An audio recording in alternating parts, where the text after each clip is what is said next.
देश के प्रधानमंत्री ने झारखंड को कई बड़ी सौगात दी। पीएम मोदी रविवार को जमशेदपुर पहुंचे। यहां गोपाल मैदान में उन्होंने एक विशाल जनसभा को संबोधित किया।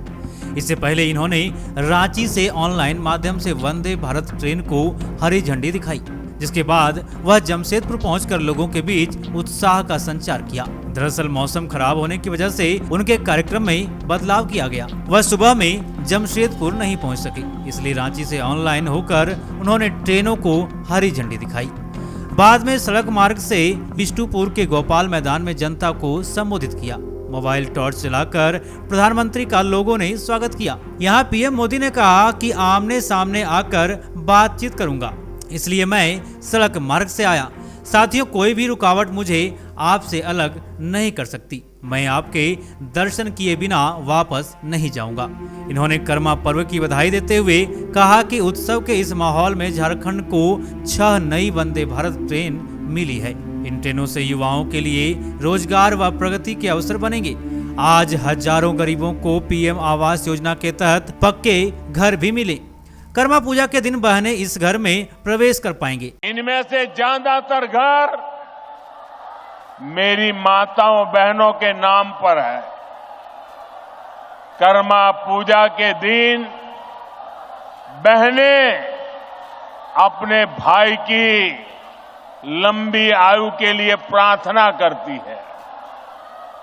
आज आपका ये भाई अपनी बहनों को अपने पक्के घर का उपहार देकर धन्य हो गया है। साथियों, कुछ ही महीने पहले मैं लोकसभा चुनाव के दौरान भी आप सबका आशीर्वाद मांगने झारखंड आया था।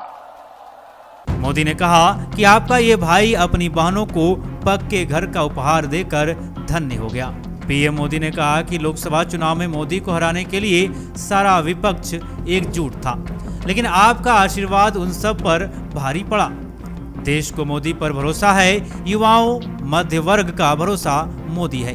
इस भरोसे को मजबूत बनाने के लिए मोदी कोई कसर नहीं छोड़ेगा। पूछ रहा है, क्या चंपई सोरेन जी आदिवासी नहीं थे क्या?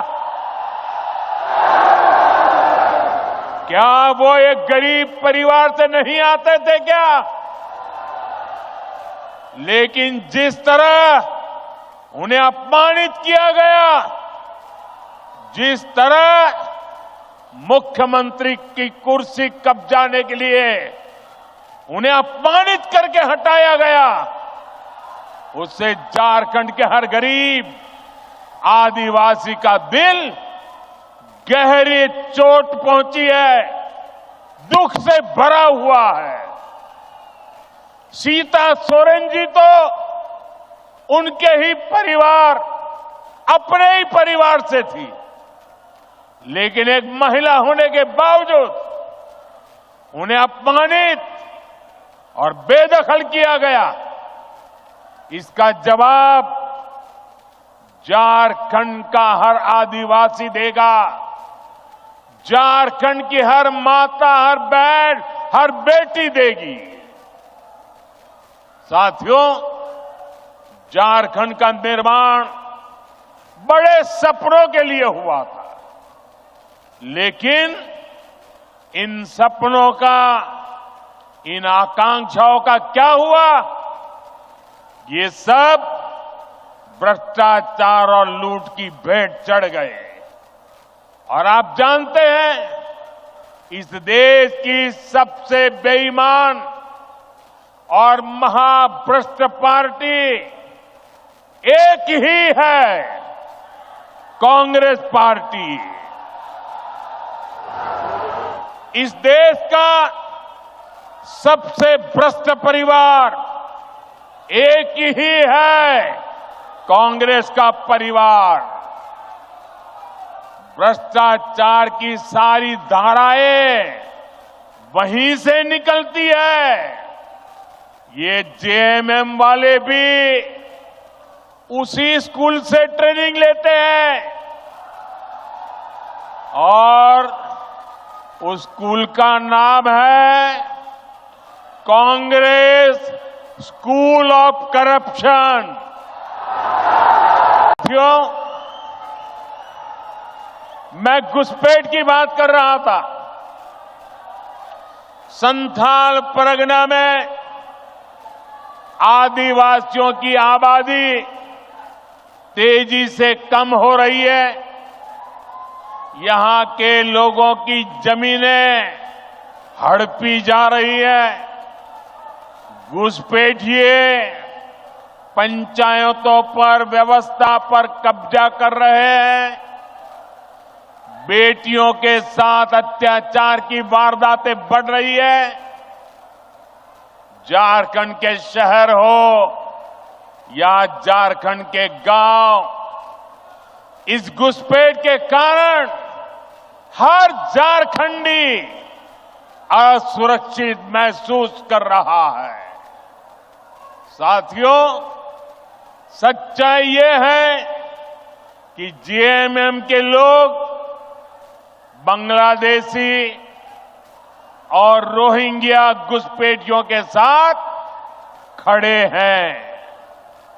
ये घुसपैठिए और कट्टरपंथी जेएमएम को भी अपने कब्जे में लेते जा रहे हैं।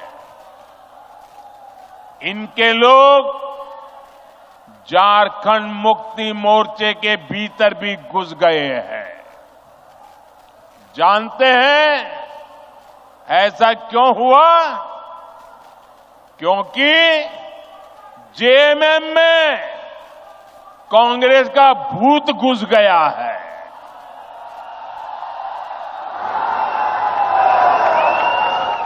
जब किसी पार्टी में कांग्रेस का भूत घुस जाता है तो तुष्टीकरण ही उस दल का इकलौता एजेंडा बन जाता है। इसके लिए सबसे पहले ये लोग दलित, आदिवासी और पिछड़ा समाज के हितों की बलि चढ़ाते हैं। यही हाल जेएमएम का भी हो रहा है। इसलिए हमें एक बात साफ साफ समझनी होगी, जेएमएम और कांग्रेस जैसे दलों को आपका वोट नहीं चाहिए।